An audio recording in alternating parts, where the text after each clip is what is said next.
On today's edition of Nellie's Notes vlog, we're going to talk a little bit about the summertime. I think everybody's been cooped up in their house and they're ready to get out and enjoy the great outdoors a little bit more so than what we've been able to do the last couple of months. It triggered in my mind what I did this past summer. I've never talked about it openly to a whole lot of people because I'm writing a short book about it that I hope will come out sometime in the next year or so. And it's called 33 to Life. Where did that come from and what is it about? I got to start back in 2018. I was getting ready for a trip to Ireland and Scotland with a group where I was going to do some speaking and touring. And I fell about 12 foot and broke my knee. I shattered a bone in my knee and it was extensive surgery and I was out for quite a while. I sat in a room in my house for about a month with my leg propped up and really didn't go to anything but doctor's appointments, and was fortunate to work for a company where I could handle most of my business over the telephone, which has come in handy to have learned that lesson in 2018. I've utilized a lot of those same tactics over the last couple of months. But I missed all of our summer vacation plans. We did nothing. I watched Netflix. And my wife and daughter were very kind and took care of me, and we were disappointed. So in 2019, I did something that many people thought was absolutely crazy. And at times during the 33 days, I might even would have admitted that it was pushing the limits of sanity at times. But my wife and daughter and I loaded up in our motorhome and we went around the country for 33 days. I forget the number of states we visited. I think it was over 30. 19 national parks, 7,300 miles in 33 days. We didn't let any grass grow under our feet for sure. Met so many wonderful people, saw the country, learned things about our land that we live in, learned a lot of history, learned about geography and so many different things, but we learned a lot about each other. We really grew a lot in our relationships. Melody and I did, my wife, and also my daughter and I. I was able to learn some things that I never would have done sitting at home with them. Wonderful time. So why am I talking about this? I know as we prep for the summer and we've got a lot going on in our lives, I wanted to talk briefly about something that I've used in conversations with small groups, but never really on a large platform. And that is, when I came home from that 33 days away, I came home to three groups of people. I came home to the first group of people. They were passionate about our trip. I wrote a blog every day on Instagram and Facebook and Twitter about where we went and what we saw. I limited to 10 pictures a day, and I talked about in a humorous way and very serious and inspiring way what we had done that day, who we had seen, what we had learned, and what we had experienced, and where we were headed next. Not a planned trip, by the way. We had a rough idea, but nothing, it was penciled in. So, three groups of people. The first group were passionate and enthusiastic about learning where we went and how we planned it and what we did.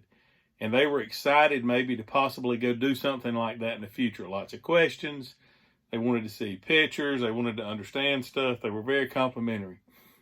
The second group of people I encountered were people who were indifferent.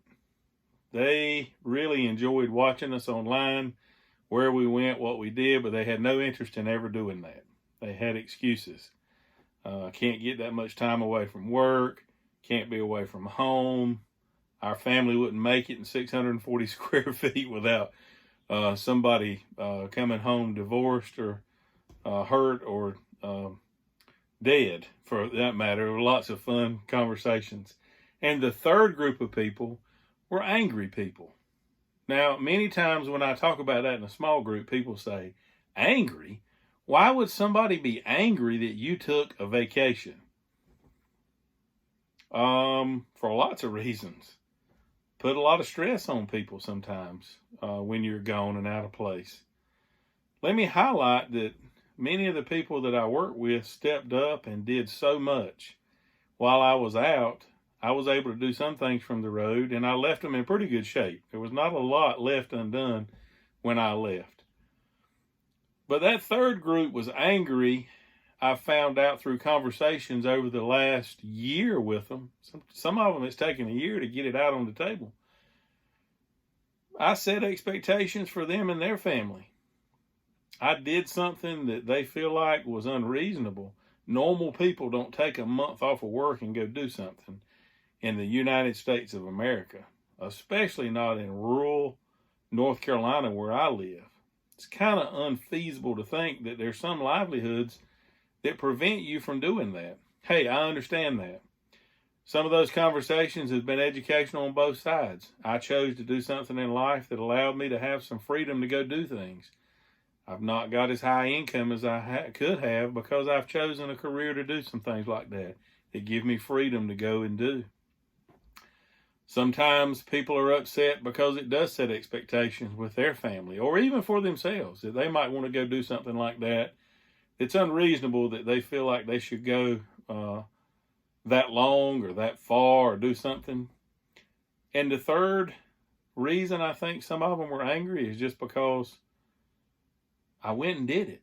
And I didn't think a lot about it. I didn't make excuses. I just went and did it. Why did I go do that? Well, number one, I'm just a spontaneous guy, and I'm married to a spontaneous girl, and we have a spontaneous daughter. And we enjoy life. We go and do things and have a good time.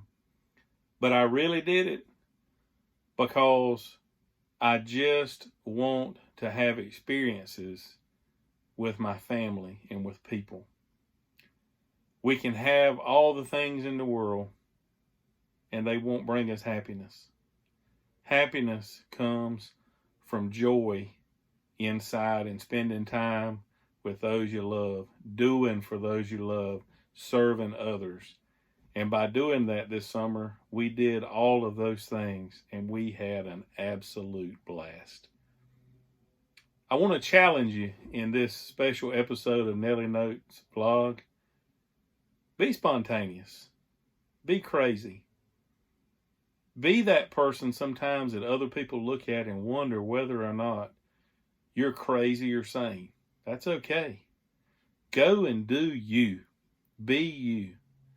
Get out on the road and go camping if that's your thing. If it's not, take a vacation somewhere.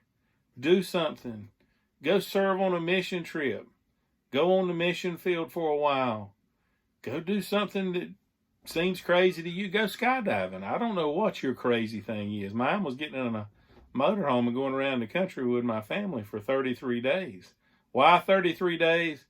We planned 30 and it took an extra 3 to get home. So that just worked out.